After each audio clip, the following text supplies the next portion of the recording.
75वा show या ठिकाणी संपन्न होतोय आणि या शोला मी यावं असं आमचे मित्र पत्रकार निरंजन देशमुख यांची इच्छा होती आणि त्यांच्या इच्छेचा आदर करून सकाळी लवकर मी आमच्या गावातून कोल्हापूर जिल्ह्यातून निघालो आणि 6 वाजेपर्यंत कसा तरी येऊन पोहोचलो आणि म्हणून या आज कसल्याही परिस्थितीमध्ये या शोला जायचं असं ठरवलं.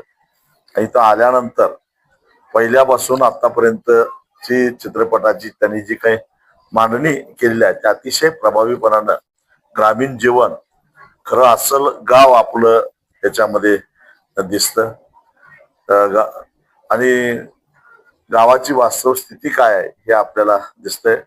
याच्यामध्ये त्यांनी प्रभावीपणानं जे विचार मांडलेले आहेत की शेती आणि निसर्ग हे एकमेकाला पूरक आहेत.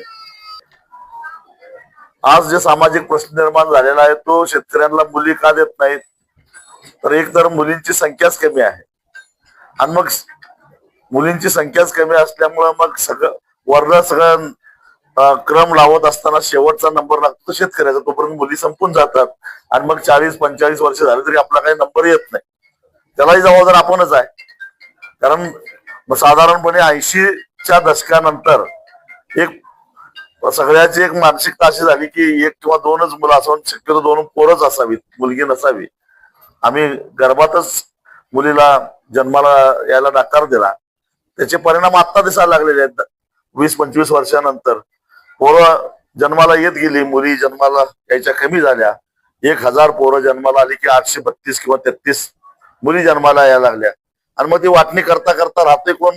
सगळ्यात बेबरवशी सगळ्यात तोट्याचा धंदा कोणाचा तर शेतकऱ्याचा. त्याचा नंबर लागणारच नाही. असं करत करत 22 वर्ष झाली, 25 वर्ष झाली, 30 वर्ष झाली, 35 झाली, 38 झाली, 40 झालं. आता हे 45 ला स्टेज येऊन पोहोचलेली आहे. 45 वर्षाची गावात किमान 200-250 पोरं तरी बिन लग्नाची प्रत्येक गावात दिसतात. ही वस्तुस्थिती आहे. त्याला सुद्धा जबाबदार आपणच, कारण आम्हाला वंशाचा दिवा पाहिजे आणि तो संध्याकाळी 7 नंतर स्वतःच्या पायावर उभा राहत नाही तरी तो दिवा पाहिजे आपल्याला. त्यापेक्षा पंत्या परवडल्या, पण त्याचा आत्ता विचार केला तर परिणाम दिसतील 10-15 वर्षानंतर, 20 वर्षानंतर. पण तरी सुद्धा हे जे सामाजिक प्रश्न निर्माण झालेले आहेत या प्रश्नाचं खऱ्या अर्थानं उत्तर शोधायचं असेल तर आपल्याला पहिल्यांदा आपली मानसिकता बदलली पाहिजे आणि ती मानसिकता नाही बदलली तर हे प्रश्न अजून गंभीर होणार आहेत.